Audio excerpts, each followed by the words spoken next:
친구들 안녕. 좋습니다. 18번째 시간 당나라로 한번 수업을 진행을 해보도록 하겠습니다. 내용이 조금 긴데 화이팅 해보도록 합시다. 자, 우리가 지금 이제 하상조춘수적 진한 위진남북주 수 그리고 거쳐서 이제 당나라로 들어왔습니다. 자, 당나라 지도를 보니까 영토가 진짜 상당하네요. 그죠?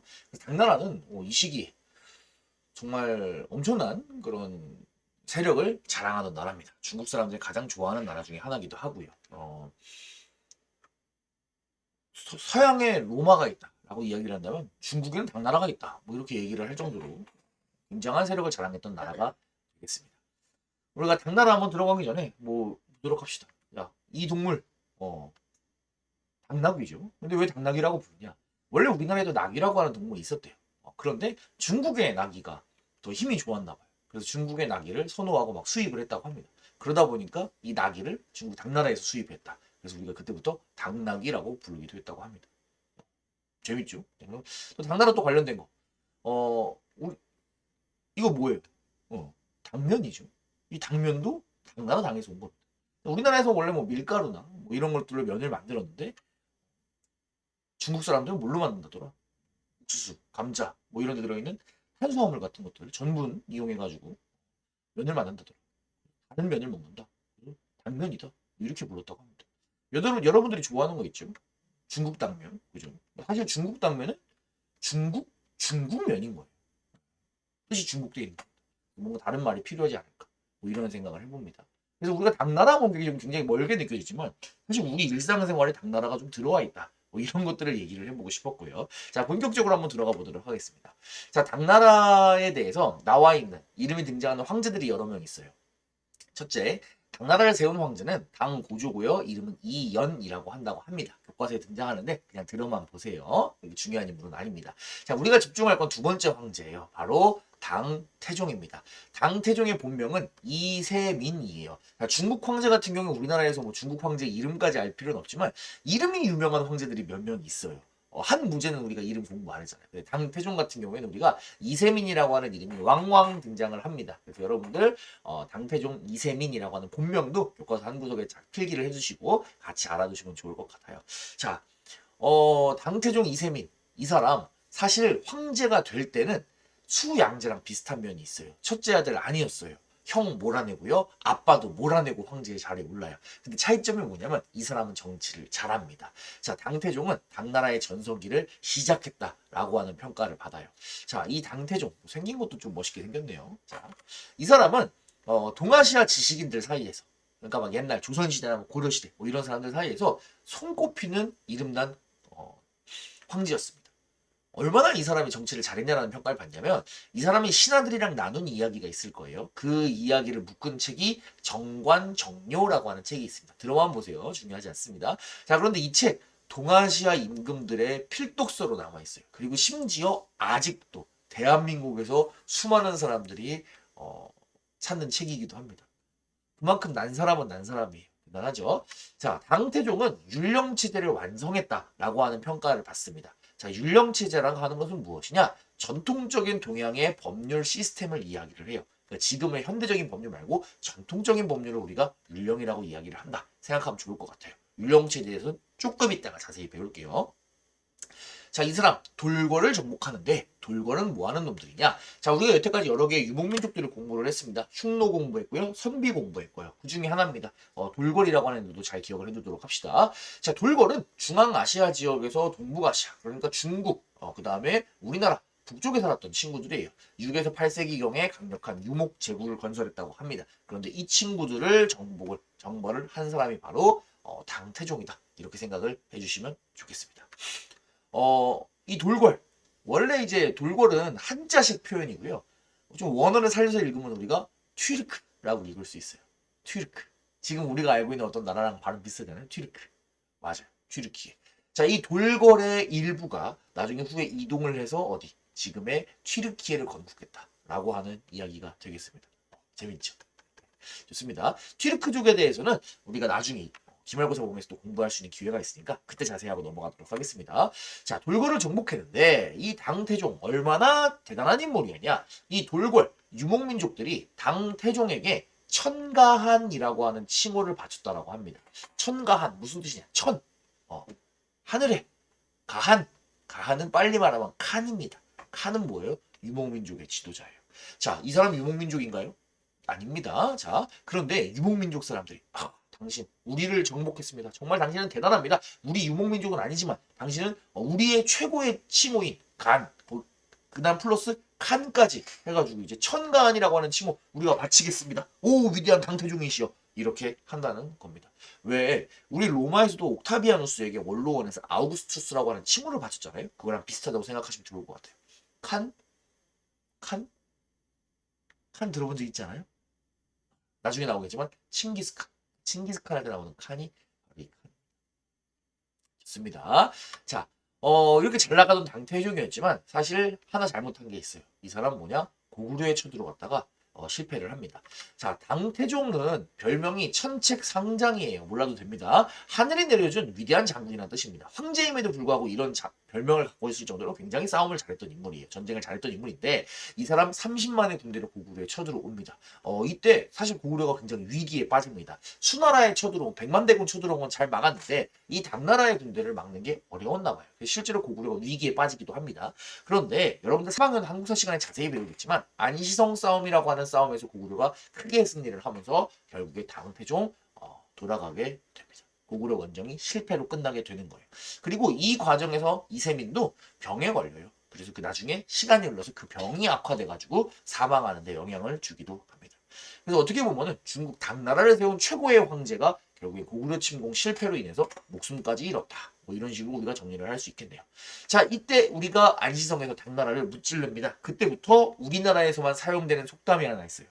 무슨 속담이냐면 당나라 군대라고 하는 이야기예요. 우리나라에서는 체계가 무너지고 좀 형편없는 군대를 비꼴 때 당나라 군대다 라고 놀리는 경향이 있어요. 한번 살펴볼게요. 자, 디지털 타임스. 러시아 군대는 당나라군. 임금체불한 러시아 장교들 흑해 함대의 기밀을 우크라이나에 팔았다. 임금을 안 주고 기밀사항을 다른 나라에 파는 군대를 뭐라고 비판하고 있어요? 당나라 군대라고 비판하고 있네요. 자, 아시아투데이. 대만 군대는 당나라 군대다.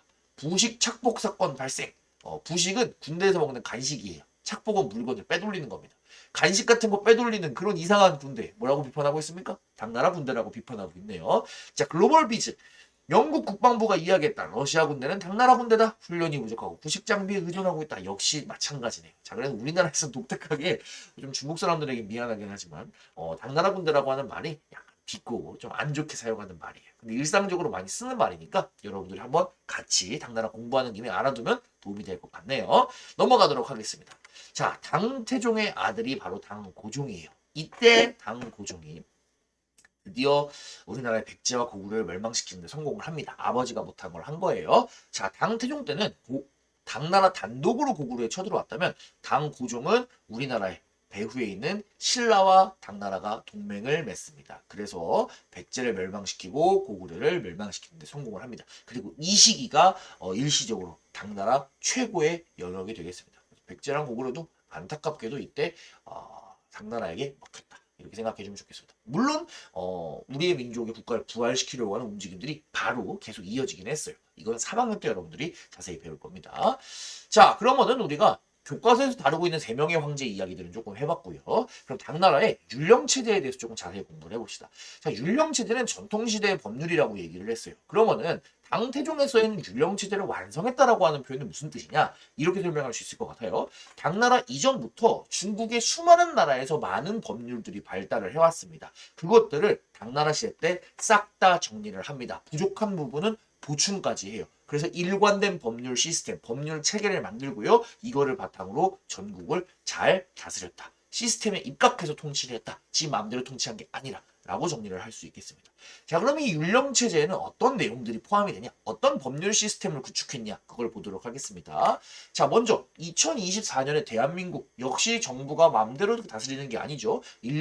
일관된 체계가 있습니다. 제일 꼭대기에는 대통령이 있고요. 대통령 아래에는 뭐 넘버 2인 국무총리가 있습니다. 그리고 그 아래에 굉장히 많은 부서들이 있어요. 뭐 기획재정부, 교육부, 외교부, 통일부, 법무부, 국방부, 뭐 여성가족부, 뭐 보건복지부, 뭐 국토교통부 등 엄청나게 많은 부서가 있습니다. 이런 식으로 전문 분야에 따라서 잘 편제가 되어 있는 것도 여러분들이 확인을 할 수 있죠. 그런데 당나라도 비슷했다는 거예요.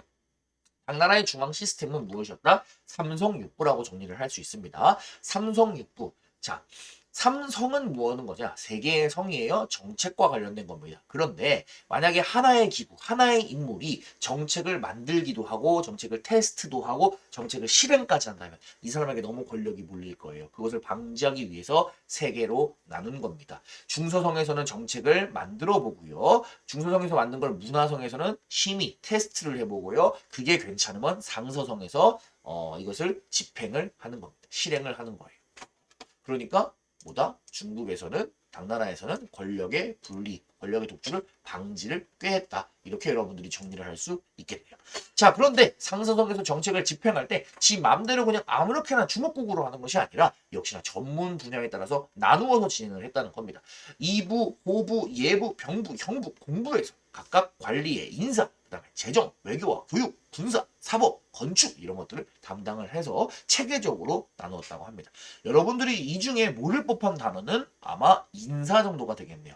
관리를 인사한다는 것은 안녕하세요 라고 인사를 하는 것이 아니라 어떠한 관리를 어떤 부서에 배치할 것인지 어떠한 벼슬을 임명할 것인지 같은 것들 사람들의 조직 내에서 그 안에 속하는 구성원들을 배치하는 역할 어떻게 보면 가장 핵심적인 역할이죠. 그런 것들을 우리가 관리 인사를 한다고 얘기를 합니다. 좋습니다. 그래서 체계적인 행정이 이루어졌다 이렇게 볼 수 있겠네요. 지방은 우리가 주 현재 주와 현으로 나누어 가지고 통치를 했다고 합니다. 우리 예전에 지방을 군과 현으로 나누는 군현제 공부를 했습니다. 그거랑 비슷한 거라고 생각하면 좋을 것 같아요. 가볍게 넘어가도록 하겠습니다. 자, 그렇다면은 중앙 정치 기구는 삼성육부예요. 그러면은 본격적으로 지방에 있는 농민들은 어떻게 다스렸을 것인가? 그 이야기를 한번 해보도록 하겠습니다. 우리는 세 가지 법률을 잘 기억을 해야 합니다. 첫째, 균전제, 둘째, 조용조, 셋째, 부병제. 자, 보도록 하겠습니다. 균전제가 메인이에요. 중앙정부에서 농민들에게 균전제라고 하는 제도를 실시합니다. 자, 균전제 제도예요. 뭐랑 관련된 제도? 밭이랑 관련된 제도입니다. 밭 전자예요. 밭을 어떻게 한다? 균등하게 농민에게 나누어 주는 겁니다. 농민에게 일정하게 토지를 나누어 주는 거예요. 뭐 완전히 농민에게 뭐든지 똑같이 나눠주진 않습니다. 근데 평균적으로 균등하게 나눠주려고 노력을 했다. 이렇게 생각하시면 좋을 것 같아요. 자, 농민들 땅을 받으니까 어떻게 했어요? 농민의 생활이 안정되는 효과를 얻을 수 있겠죠. 농민들은 자기들이 받은 땅에서 살면서 그 땅을 농사 지었을 겁니다. 그리고 땅을 받은 대가로 나라에 뭘 낼까요? 세금을 내겠죠. 우리는 그것을 조용조라고 부릅니다. 첫 번째 있는 조는 무엇이냐? 곡물이에요. 자기가 농사 지어서 나온 곡물을 나라에 세금으로 내겠죠. 두 번째 용이라고 하는 세금은 무엇이냐? 노동력입니다. 나라에서 사람의 노동력을 필요로 하는 일들이 많아요. 예를 들어서 성을 쌓는다거나 운하를 판다거나 할 때 사람을 불러서 일을 시켜야겠죠. 그때 그냥 아무렇게나 시키는 게 아니라 정해진 날짜에 맞춰서 노동력을 일반 농민으로부터 수취를 해서 네가 땅 받아서 일하고 있으니까 올해 얼마 정도 와서 일을 하렴 이렇게 얘기를 하는 겁니다. 마지막 조는 앞에 있는 조랑은 한자가 달라요. 발음만 똑같습니다. 직물, 그러니까 옷감 같은 것도 세금으로 낸다. 이렇게 생각해 주시면 좋겠습니다.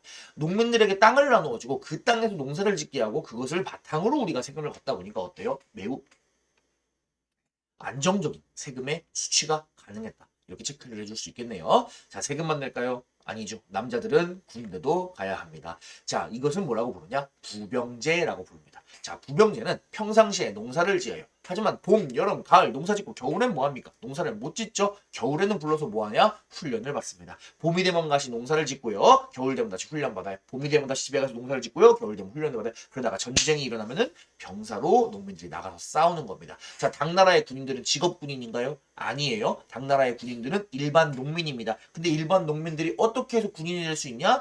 땅을 나누어주고 그 땅을 나누어준 대가로 이 사람들을 훈련을 시키고 군인으로 사용할 수 있는 거예요. 자, 땅을 나누어주고 거기에 농민이 살고 있는 한 당나라의 군대는 안정된 병력의 숫자를 유지할 수 있다는 장점이 있겠네요. 좋습니다. 자, 그래서 뭐예요?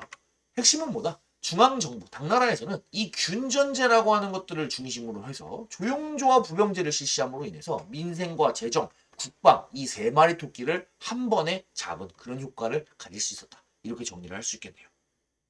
자, 그런데 이제 벌써 눈치챈 친구들이 있을 거예요. 선생님 무슨 얘기하고 싶은지. 균전제가 핵심이라 그랬어요. 맞죠? 그러면은 균전제가 만약에 무너져요. 그럼 당나라에서 이렇게 딱 일관되게 구성해 놓은 율령 체제, 당나라의 이런 어떤 정부 시스템, 균전제가 무너지면 붕괴될 수밖에 없겠죠. 자, 그 상황이 벌어지고 맙니다. 후기로 넘어가면서.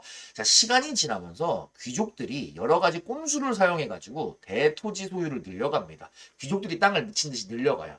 그러다 보니까 누구에게 나눠줄 토지가 부족해집니까? 농민에게 나눠줄 토지가 부족해집니다.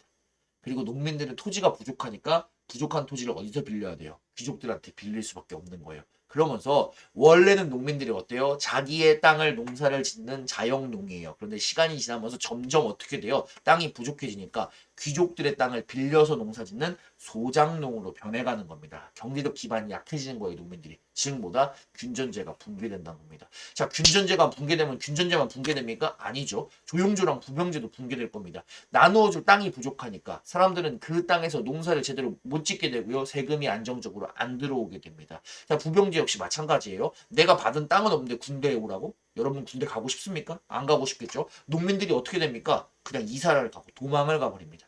지금이야 농민이 나 군대 가기 싫다 하고 이사 가고 도망가 버리면은 뭐 주민등록번호도 있고 CCTV도 있고 뭐 찾을 수 있습니다. 무조건 찾을 수밖에 없어요. 그런데 당나라 시대 때 농민이 그냥 나 몰라 해버리고 도망가 버리면 찾을 수가 없어요. 네. 그리고 그렇게 도망가 버린 병사는 농민은 병사로 데리고 올 수가 없죠. 결국에 농민들을 병사로 만드는 이 시스템 자체가 불가능해지는 겁니다. 그러다 보니까 균전제가 무너지니까 세금 시스템과 국방 시스템 역시 동시에 붕괴되었다. 이렇게 생각을 해주면 좋겠습니다. 자, 그래서 당나라의 이 정치 시스템이 붕괴되고 있는 와중에 당나라의 쇠퇴를 가속화하게 된 사건이 두 가지 발생을 하게 됩니다. 그걸 정리를 해보도록 하겠습니다. 첫 번째 사건은 탈라스 전투라고 이야기를 할게요. 탈라스 전투는 뭐냐면 당나라랑 그 당시에 지구 반대편에서 잘 나가고 있던 이슬람 왕조가 탈라스라고 하는 동네에서 서로 맞붙은 전투입니다. 결론부터 이야기하면 이 탈라스 전투에서 당나라는 패배를 합니다. 그리고 중앙아시아 지역에서 힘을 조금씩 상실하게 됩니다. 재밌는 점은 이 탈라스 전투 이후에 원래는 중국인들만 알고 있었던 종이 만드는 기술, 제지술이 서쪽으로 전파가 되고요. 이슬람을 통해서 유럽까지 전파가 돼서 이제는 전 세계 사람들이 종이 만드는 기술을 알게 되었다. 탈라스 전투 덕분에 뭐 이런 이야기를 할 수 있겠네요. 또 하나 곁가지로 얘기하면 재밌는 게 이 탈라스 전투에 당나라 장군이 대장으로 갈 거 아니에요. 그죠? 근데 그 당나라 장군이 오리지널 당나라 사람이 아니에요. 중국인이 아닙니다. 그 사람은 어느 나라 사람이냐? 우리나라 사람이에요. 우리나라 사람이 왜 당나라까지 가서 탈라스 전투를 이끌었냐? 이 사람 고구려 사람입니다. 자, 우리나라 고구려가 멸망하고 나서 당나라에서 많은 고구려 사람들을 당나라로 잡아갔어요. 그 후손입니다. 고선지라고 하는 장군이 이때 활약을 했는데요. 뭐 안타깝게도 탈라스 전투에서는 패배를 하고 그 이후에는 조금씩 내리막길을 걸었던 인물이다. 이렇게 얘기를 할 수 있겠네요. 자, 탈라스 전투 말고 두 번째 사건은 무엇이냐? 안사의 난, 절도사의 반란이라고 얘기를 할게요. 자, 당나라는 땅이 너무 넓어요. 그러다 보니까 넓은 영토에서 유목민족을 효과적으로 방어하기 위해서 어떻게 만들었냐? 이렇게 나라가 있으면 유목민족을 방어하기 위해 나라를 여러 개로 쪼갭니다. 여러 개로 쪼개서 그 이쪽 동네에는 이쪽에 쳐들어온 놈 막아라. 이쪽 동네는 여기서 쳐들어온 놈 막아라. 이쪽 동네는 여기서 쳐들어온 놈 막아라. 라고 하면서 지방에다가 군사령관들을 파견을 합니다. 그리고 이 지방 군사령관을 우리는 뭐라고 부를 거냐? 절도사라고 부를 거예요. 자, 이 사람들 지방에서 군대가 매우 많고요. 시간이 지나면서 점점 더 세력이 강해집니다. 이제 중앙에 있는 사람들도 절도사를 함부로 할 수 없을 정도로 절도사의 세력이 시간이 지날수록 강해져요. 자, 이러고 있는 상황에서 무슨 문제가 발생을 하냐? 당나라의 중앙 정치가 혼란스러워집니다. 이 당시에 당나라의 황제는 현종이라고 부르는 황제인데 이 사람은 정치를 제대로 안 했어요. 초창기에는 당나라의 전성기를 이끌 정도로 잘 나갔던 사람인데 시간이 지나면서 말년으로 가면서 조금 정신이 이상해집니다. 이 사람이 말년에 제일 관심 있었던 건 뭐냐? 자신의 여자친구라고 얘기를 할 수 있는 양귀비, 자신의 후궁인 양귀비라고 하는 여자와의 사랑에 빠져요. 그리고 정치를 제대로 돌보지 않습니다. 양귀비 들어본 적 있죠? 우리가 흔히 중국 역사상 가장 아름다운 4대 미녀라고 하면 양귀비라고 하는 여자를 이야기를 하는데요. 우리나라에서는 꽃 이름으로도 유명하죠. 이 꽃이 양귀비예요. 양귀비 근데 알고 있는 친구도 있죠. 양귀비라고 하는 꽃으로 만드는 게 뭐예요? 아편이라고 하는 마약을 만드는 꽃입니다. 이렇게 아름다운 꽃인데 마약을 만드는 데 쓰잖아요. 자, 아름답지만 양귀비에서 마약을 만들면 어떻게 돼요? 인생 망하죠. 그죠? 어려움을 겪죠. 그것처럼 너무나 아름다운 여인입니다. 하지만 이 여인과 놀다가 나라가 어떻게 돼요? 당나라가 망했다. 그래서 어느 정도 유사한 그런 측면이 있네요. 이름을 잘 지은 것 같아요. 자, 당현종은 나라의 정치를 돌보지 않습니다. 그리고 양귀비의 가족들한테 그냥 권력을 막 다 나눠줘요. 벼슬 이런 걸 나눠줍니다. 그래서 양귀비의 사촌 오빠 이런 사람들이 당나라에서 막 권력을 마음대로 쥐고 흔드는 거예요. 그러니까 정치가 개판이 되는 겁니다. 자, 그래서 이런 상황에서 당나라의 정치가 혼란스러우니까 어떤 일이 발생하냐? 지방에서 큰 힘을 갖고 있던 절도사 세력들이 반란을 일으킵니다. 대표적인 반란이 무엇이냐? 바로 안사의 난이에요. 절도사였던 안독산과 그의 부하였던 사사명이 반란을 일으켰다. 그래서 우리는 안사의 난이다. 이렇게 부릅니다. 당나라에서는 안사의 난을 진압하는 데 성공을 합니다. 하지만 이미 너무나 많은 힘을 사용을 했어요. 그리고 그 이후에 절도사의 힘이 더욱더 커지는 걸 막지 못해서 시간이 지나면 지날수록 당나라의 절도사들은 지방의 군사뿐만 아니라 원래는 지방의 군사령관이에요. 군사만 해야 돼요. 그런데 군사, 행정, 재정 모든 것을 담당하게 됩니다. 마치 절도사가 지방의 왕 같은 존재가 되는 겁니다. 그래서 시간이 지나 보니까 당나라는 절도사들이 더욱더 독립적인 세력으로 형성을 하게 되고요. 이러한 상황에서 농민들도 반란을 일으킵니다. 대표적인 농민 반란, 황소의 난 같은 것들이 일어났는데 이 이후에 당은 다시는 세력을 회복하지 못해요. 결국에 절도사 세력에 의해서 당나라는 멸망하게 된다. 이렇게 정리를 할 수 있겠네요. 좋습니다. 당나라 스토리를 한번 봤으니까 이제 당나라의 문화로 넘어가도록 하겠습니다. 자, 우리가 그리스 문화하면 인간 중심적이고 합리적이고 로마 문화하면 실용적이라고 이야기를 했다면 당나라의 문화는 귀족적이고 국제적인 특징을 갖고 있다. 이렇게 얘기를 할 수 있겠네요. 자, 귀족적이라고 하는 거 이야기를 한번 보도록 하겠습니다. 교과서에도 이야기를 하기로는 이 시대 때 귀족적이기 때문에 시와 예술이 발달합니다. 중국 역사상 가장 위대하다고 평가가 받는 두 명의 시인 시선이라고 불리는 이백 그리고 시의 성인이라고 불리는 두보 이런 사람들이 당나라 시대 때 활약을 했다고 하네요. 자, 넘어가도록 하겠습니다. 자, 예술 분야에서는 당나라 시대 도자기 보세요. 화려하죠. 귀족적인 느낌이 듭니다. 자, 은으로 만든 물병 대단합니다. 화려하죠. 자, 그 다음에 여러 가지 수입품들도 갖고 왔어요. 국제적이라고 했잖아요. 자, 비잔티움 제국, 로마 제국의 구신이었던 비잔티움 제국의 수입해온 잔 보세요. 멋있잖아요. 특이한 광물로 만들어져서 아주 때깔도 좋고요. 디자인 자체도 뭐 아주 수려합니다.